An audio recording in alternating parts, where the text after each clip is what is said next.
Nous sommes maintenant en compagnie de M. Luc Rajotte, qui est notre chroniqueur économique. Comment allez-vous aujourd'hui, M. Rajotte?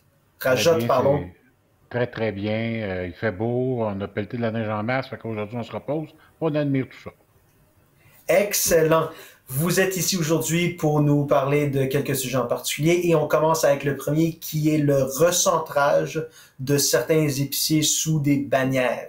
Pouvez-vous Ben, donc juste nous expliquer ce que ça veut dire exactement? c'est l'Oblast, dans le fond, qui va décider de transformer certains Provigo auxquels ils appartiennent à la bannière l'Oblast et de les transformer en Maxi. Maxi, pourquoi? Parce qu'ils offrent un peu moins de produits que Provigo et ce sont des produits, ce que j'appelle des produits de masse, c'est-à-dire pas des produits de niche un peu plus spécifiques pour la clientèle, donc ils sont obligés de charger un petit peu plus cher. Donc, ça va être des prix beaucoup plus bas. Quand je dis beaucoup, est-ce que c'est 4, 5, 6, 7, 10 on verra, mais comme on retrouve dans la majorité des grands maxi, c'est les mêmes prix à travers le Québec.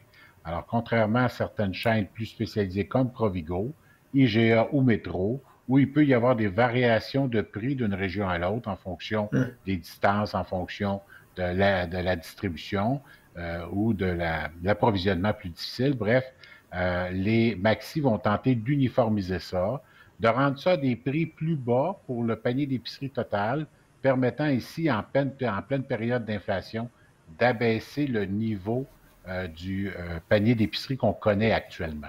Alors, c'est une vingtaine de Provigo au Québec qui vont passer sous la bannière Maxi.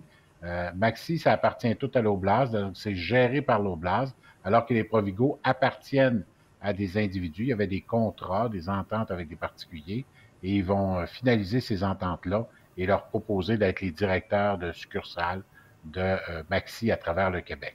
Alors, qui dit que d'ici 5 ans, on ne verra peut-être plus la bannière Provigo du tout? On verra beaucoup plus peut-être Maxi étendu à travers le Québec et un peu plus accessible.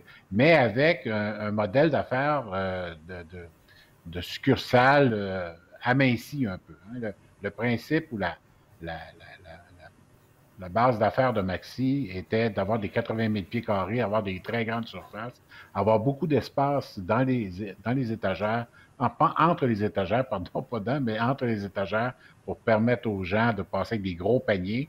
Alors que là, on Mhm. va retrouver dans des Provigo dont la configuration est peut-être pas la même, là, parce que l'achalandage n'était pas le même niveau que Maxi. Alors, vous allez devoir vous habituer peut-être à jouer du coude un petit peu plus dans les Un petit allées peu plus de vos serré, c'est anciens ça? Provigo qui vont devenir des Maxi. Donc, c'est un principe où on s'entend qu'actuellement, la, la base d'affaires de l'alimentation va être transformée. Est-ce que Métro changera son approche? Est-ce que IGA, via Sobeys, changera aussi sa méthode? C'est ce qu'on verra dans les prochaines semaines. Mais j'ai bien l'impression que le modèle d'affaires dans le domaine de l'alimentation va se transformer de façon assez importante. C'est ça, donc est-ce qu'il serait possible qu'on se retrouve avec des épiceries à grande surface, pardon, des épiceries à grande surface, mais tout de même plus petite surface, avec une variété moins étendue de produits, et donc par conséquent, est-ce que ce serait possible de voir la recrudescence de l'apparition d'épiciers de quartier, d'épiciers un petit peu plus locaux? Est-ce que ça se pourrait ou vous pensez que c'est fabulation puis aucune chance que ça arrive? Ben, malheureusement, je vais, comme on dit, donner un petit coup dans ta balloune. On va la péter un petit Ah non. peu. Mais je pense que les petits épiciers, on va avoir beaucoup de difficultés à faire de l'approvisionnement et être à des prix compétitifs. Tu sais, il y a 2 semaines, je pense qu'on parlait de la tendance des gens à aller vers l'extérieur des petites régions pour Mhm. s'alimenter, pour avoir accès à des produits à plus bas prix que dans leurs épiciers locaux. Malheureusement, il y aura beaucoup de régions au Québec qui n'auront pas accès à ces grandes surfaces ou sous grandes surfaces modifiées pour certains de leurs épiciers. Alors, j'ai pas l'impression qu'on va redécouvrir des petites épiceries, puis des petites épiceries à produits fins. On Mhm. pense que ce type de produit-là va être un peu délaissé dans les prochains mois, prochaines années, à Mais, cause mais des les prix magasins qui vont devenir. spécialisés, les épiceries spécialisées dans ce type de choses-là, tu sais, il y a des gens qui sont en mesure de trouver leur niche, les microbrassiers, les magasins de microbrasserie, les gens vont là pour des bières de microbrasserie, les gens qui veulent des herbes ou des épices fines, il y a des magasins qui font de ça. Donc, c'est possible de trouver sa niche, c'est possible de trouver le produit qui vous convient et qui vous permet pas nécessairement de percer le marché, mais de se faufiler dedans, puis trouver sa petite place, puis de connaître un petit peu de succès.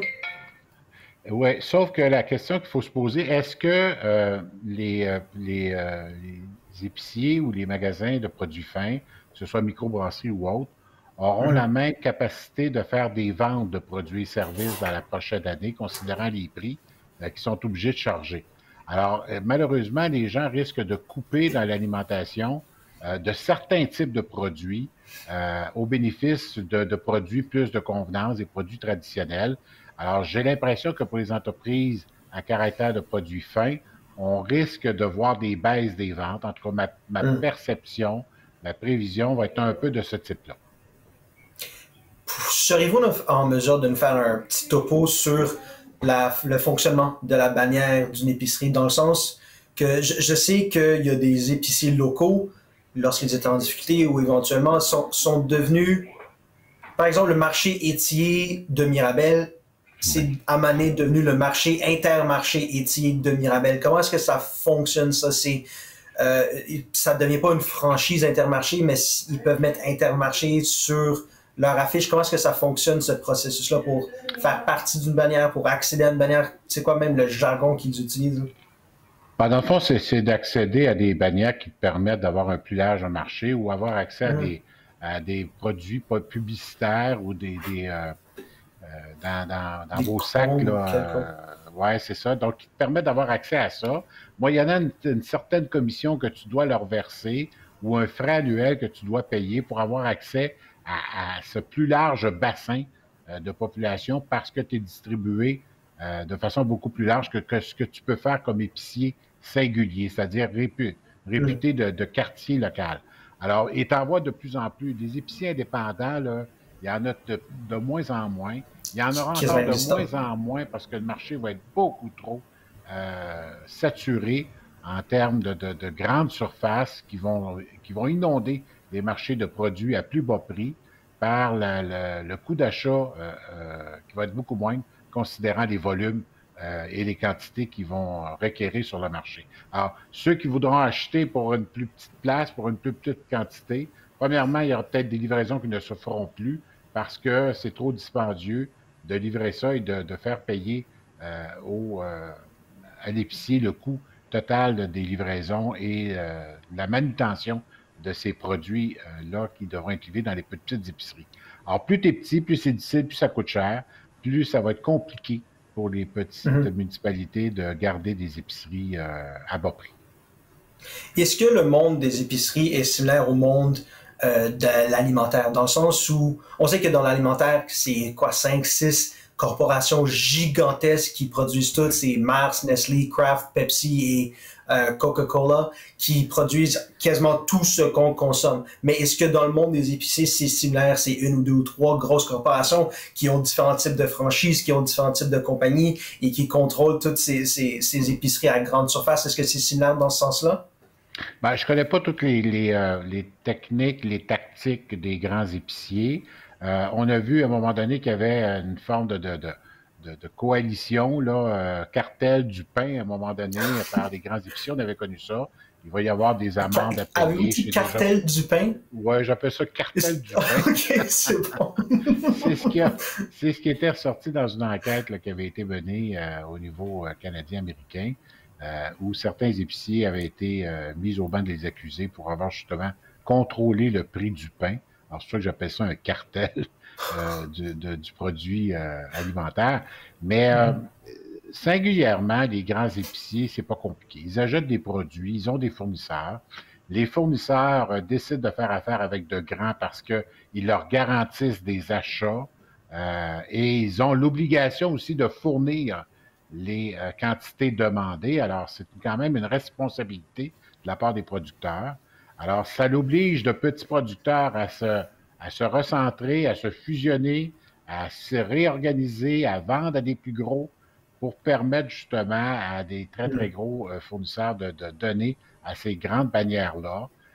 Les petits sont dans des moments fastes, comme on vient de connaître dans la dernière année et demie, où tout va bien, les taux d'intérêt sont très bas. Vous avez vu des pénuries de quantité de nourriture qui n'étaient plus disponibles sur les tablettes parce qu'on n'arrivait pas à fournir nécessairement, pas juste parce que la demande était plus grande, mais aussi parce qu'il manquait de personnel pour les produire jusqu'à un certain point. Alors, il y a une effervescence dans la production, dans la livraison, la distribution dans le domaine alimentaire, ce qui fait que les marchés se changent énormément et les épiciers doivent s'adapter à tout ça. Puis la clientèle exige aussi ça et va magasiner beaucoup plus peut-être qu'elle le faisait dans la dernière année dans différents épiciers pour justement trouver le bon prix pour qu'un panier d'épicerie standard pour une famille de 4 personnes là, soit sous la barre des 300-325 $. C'est ça. C'est ce qui est difficile d'être un épicier local aussi, c'est d'être toujours à l'affût des habitudes, des changements d'habitudes de consommation. Je parlais à un épicier de Mirabel la semaine dernière qui, lui, me parlait de l'arrivée des kiwis. Il dit, on savait pas c'était quoi. C'est arrivé, les gens voulaient la même chose avec les mangues. Puis là, de nos jours, on parle d'aliments sans gluten, du quinoa. Moi, je savais pas c'était quoi il y a 5 ans, du quinoa, j'avais aucune idée.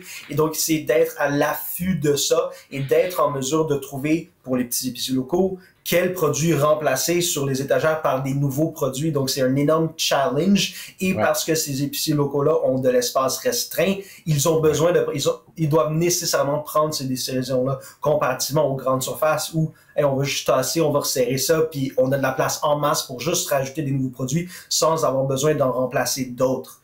Donc, c'est un défi additionnel qui fait en sorte, encore une fois, comme vous le mentionnez, que les épiciers locaux vont disparaître ou sont en voie d'extinction. Puis dans le fond, tu sais, le consommateur, moi, je ne repousserais pas plus loin que 10 ans.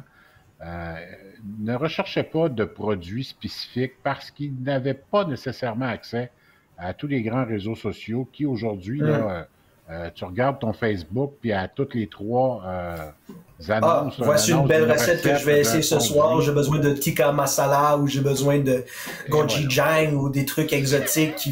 Ouais, c'est ça.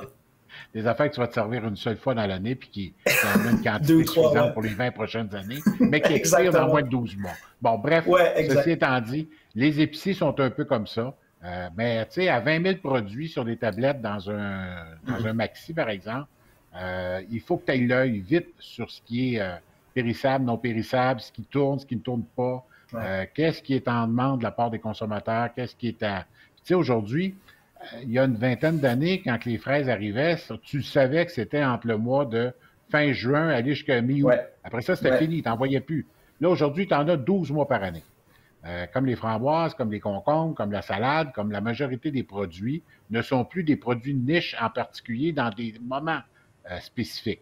Alors, tu peux maintenant magasiner ces produits-là 12 mois par année. Le goût est différent, bien sûr, s'ils ont été faits en serre ou pas en serre, mais de moins en moins, on commence à avoir des produits, de moins en moins parce qu'on trouve des produits qui ressemblent le plus à ce qu'on a comme goût dans la bouche comme tel. Alors, les épiciers, si un monde en transformation, c'est bien eux. Prochain sujet que vous voulez aborder aujourd'hui, toujours et encore et encore et encore les taux d'intérêt. Oui. Mais tu sais, on parle beaucoup des taux d'intérêt parce qu'il y a eu accélération des augmentations de taux par la Banque du Canada dans les 12 derniers mois. Si on regarde un petit tableau que j'aimerais vous présenter sur l'évolution du taux directeur de la Banque du Canada depuis 1970 à aller jusqu'en 2020 et un peu dépassé, là. On voit le taux de 2023 à la fin complètement, mais on voit le taux là qui est pratiquement à son plus bas depuis les 10-12 dernières années. C'est-à-dire qu'il revient à un taux où il était il y a 10-12 ans, mais on a connu des belles années dans les 10 dernières années où le taux directeur était sous le 2 ce qui facilitait d'avoir des taux d'intérêt pour les emprunts, pour les hypothèques, pour les automobiles, pour les achats à crédit dans différentes sphères d'activité. Et là, les gens se sont habitués à ça.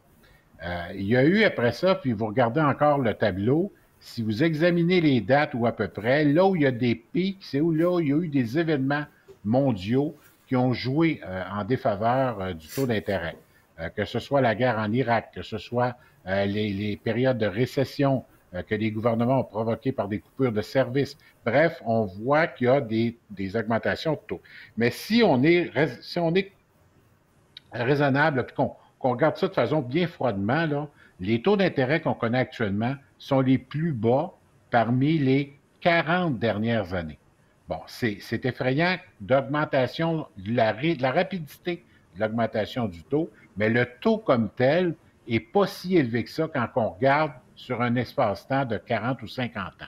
Alors, c'est peut-être parce qu'on ne s'est pas habitué à nécessairement à ces taux-là parce qu'on achetait dans les 10 dernières années à des très bas taux si on achetait à crédit, mais remonter 30 ans, 25, 30, 35 ans en arrière, on n'allait pas se procurer des produits à des taux de 6, 7 8 9 comme on aurait tendance à avoir peur de le faire aujourd'hui. Pas parce que les taux montent, parce qu'on a trop de produits à crédit qui fait que l'augmentation totale des taux fait que ça coûte beaucoup plus cher par mois à supporter. Mais il y a 30 ans, le crédit, c'était pas accessible à tout le monde. Là. Puis c'est pas tout le monde qui en avait nécessairement. Puis la philosophie, c'était pas d'acheter tout de suite, puis on paiera plus tard. Dans le temps, on ne vendait pas des paiements pour acheter un automobile. On ne vendait pas des paiements pour acheter un condo. On te vendait un condo au prix de X. Et après ça, tu t'organisais avec ton financement si tu as les fonds nécessaires. Aujourd'hui, on se dit, est-ce que tu as les moyens dans ton budget mensuel de payer un automobile à 645 par mois? Et ou un condo, là, on a vu ça là, dans les dernières années, là, à 450 taxes incluses pour les 2 prochaines années. C'était beau, mais c'était pas réaliste à long terme. Ça ne pouvait pas tenir la route trop longtemps, c'est que la compétition était tellement forte dans la vente de domaine immobilier, par exemple, que ça ne tenait pas. Maintenant, les guerres, les événements internationaux qui arrivent, comme là, on connaît la guerre en Ukraine. La guerre en Ukraine a créé une pression énorme sur l'aspect énergétique en termes, exemple, de pétrole, pour la fourniture de pétrole dans le monde. Donc, les producteurs ont eu peur d'une baisse importante. Il y a eu la pandémie, il ne faut pas l'oublier. On a tendance à ne pas l'inclure dans les événements, mais dans les livres d'histoire, la pandémie de 2019-2021, 2020-2021 va certainement dépasser beaucoup d'événements internationaux, si ce n'est pas la totalité, parce que c'est le monde entier qui a été touché par ça. Alors, ces événements-là créent des effets psychologiques sur les gens, et celle de la pandémie a eu comme un effet de dire d'être privé de quelque chose, plus jamais. Plus jamais on va me priver de quoi que ce soit. Alors là, on voit les gens, encore aujourd'hui, peut-être moins, là, ça ralentit, mais ça être garoché en bon français sur des produits, sur des services, sur des voyages, parce qu'ils ont été privés sans se préoccuper d'est-ce qu'on a les moyens de le faire, puis ils ont eu certaines économies à dépenser là-dessus, parce qu'ils n'avaient pas dépensé dans le temps de la pandémie. Mais ces économies-là, ils ne les ont plus pour supporter l'augmentation des coûts de leur prêt hypothécaire pour automobile, les assurances, les taxes dans beaucoup de municipalités. Rivière-Rouge là, va devoir revoir son budget parce qu'ils avaient prévu des augmentations pouvant aller jusqu'à 25 pour les résidents de cette municipalité. Alors, ils vont revoir le budget. C'est pas compliqué. Moi, c'est la première fois que je vois ça dans le milieu. Ils vont revoir le budget parce que les gens ne sont pas en mesure de les payer ou parce que les gens ont trop chialé? Parce que les gens n'étaient pas d'accord avec les décisions prises par le conseil municipal. Alors, il y a eu pétition, il y a eu assemblée spéciale la semaine passée, il y a 2 semaines, je pense, à Rivière-Rouge, et il y avait 200 personnes qui sont présentées là, dans une rencontre municipale, c'est parce que ça va pas bien, en bon français. L'autre côté, il va y avoir des pertes d'emplois dans les prochains mois, puis l'inflation va avoir cet impact-là parce que le taux d'intérêt augmentant, les investissements des entreprises vont être beaucoup moins importants. Le volume de produits demandés va diminuer. Ça a commencé dans le milieu du bois. Forex à Mont-Laurier a suspendu 33 emplois dans les dernières semaines parce qu'il y a moins de demandes pour le bois du côté canadien et du côté américain, parce qu'il y aura moins de construction. Donc, déjà, on commence à sentir lentement, mais sûrement, des impacts sur l'économie au niveau de la hausse des taux d'intérêt. Et moi, je calcule, puis là, les économistes ne s'entendent pas.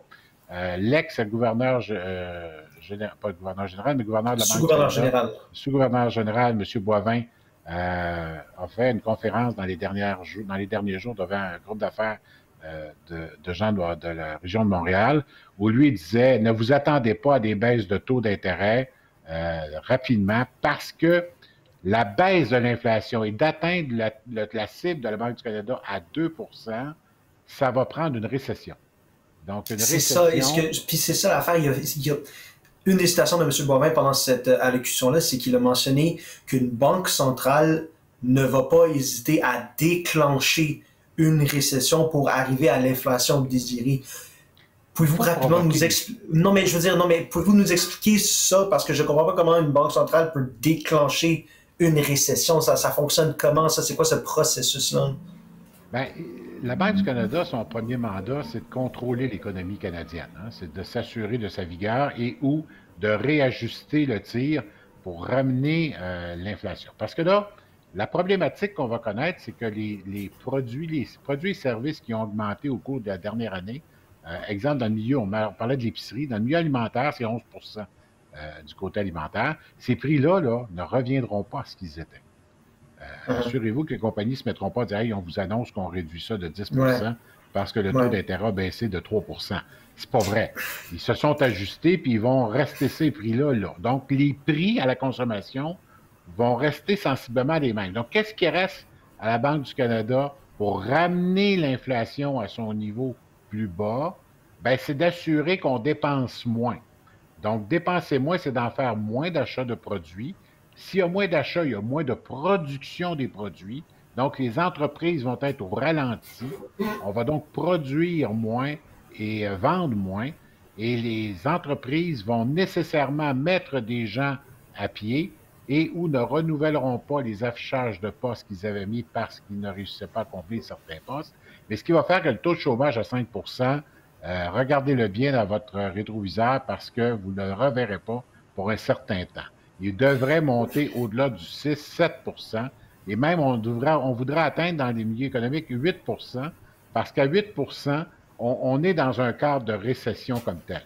Alors, parce qu'il y aura moins de production, puis le produit intérieur brut, la production des produits qu'on fait va être moins importante, à moins de 1 d'augmentation au cours de la prochaine année. Ce sont les prévisions des économistes actuellement. L'inflation, les prix, l'inflation, les produits coûtent plus cher parce qu'ils coûtent plus... Les consommateurs doivent dépenser plus pour acheter les produits parce que les produits coûtent plus cher à produire. Par contre, 1 plus 1 n'égale pas 2 dans ce cas-ci parce que non, mais ce que je veux dire, c'est que les corporations affichent des profits records. Et donc, je comprends pas comment eux justifient d'augmenter les prix en disant parce que ça nous coûte plus cher les produire malgré le fait qu'ils affichent des profits records. C'est en anglais le terme c'est greed, corporate greed. C'est les corporations qui veulent juste toujours faire plus de profits, plus de profits, plus de profits, puis nous mentent en pleine face, puis nous disent regardez, il faut augmenter les prix sinon on va perdre l'argent. Non, vous affichez des profits records, c'est absolument faux là. Ouais. Mais il y a deux vérités, il y a deux mensonges dans ce que tu avances. C'est-à-dire, les deux vérités, c'est qu'ils font plus d'argent. L'autre, c'est qu'ils sont obligés d'augmenter les prix parce que ça leur coûte plus cher.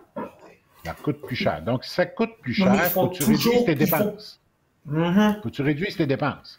Alors, ils réussissent à faire plus de profit parce qu'ils ont réduit leur coût d'opération de façon plus importante que l'augmentation des prix qu'ils ont offerts ou qu'ils ont mis en disponibilité auprès du consommateur. Donc, pour l'actionnaire de ces entreprises-là, c'est une bonne gestion et le prix de l'action augmente parce que même s'ils ont augmenté les prix à la consommation, ils n'ont pas augmenté leurs dépenses. Au contraire, ils ont réduit. Donc, il y a comme un double effet entre l'augmentation des ventes, parce que l'augmentation des ventes, elle n'est pas produite par le plus d'achat des produits. Elle est faite par l'augmentation des prix à la consommation. Donc, on vend, mettons, 100 produits avant la croissance des taux d'intérêt qu'on a actuellement. Et là, on va en vendre seulement 60. Donc, on va faire autant de revenus quand même parce que pour les 40 qu'on a perdus, on va avoir augmenté des 60, ceux qu'on vend, de façon plus importante qui va nous ramener à la valeur de ce qu'on vendait pour 100 produits. Mais de l'autre D'accord. côté, on va réduire nos coûts d'opération, on va couper des postes, on va réduire le nombre de bureaux qu'on a un peu partout à travers la province, le Canada, le monde. On va automatiser davantage certaines opérations qui vont venir couper des emplois. Quand je dis je fais attention à couper des emplois ou ne pas combler certains emplois qui ne l'étaient pas. Et éventuellement, on va se retrouver avec des entreprises très automatisées qui vont réduire les coûts davantage des opérations, pour on va améliorer la technologie. Bref, il y a une tendance pour les 10 prochaines années qui est en train de se mettre en place où les entreprises vont se retrouver à ne, et là je fais attention à ce que je dis, mais avoir besoin de beaucoup moins de paires de bras pour travailler. Monsieur Rajat, encore une fois, c'était très intéressant. Je vous remercie énormément de nous avoir accordé un petit peu de votre temps. C'est super apprécié. Ça me fait plaisir, puis j'espère d'avoir des meilleures positions Nouvelle? financières à vous présenter, mais de le présenter avec une certaine réticence, je pense que c'est pas méchant pour faire. Moi, mon but, Oui, c'est tout le temps, j'ai tout le temps dit ça.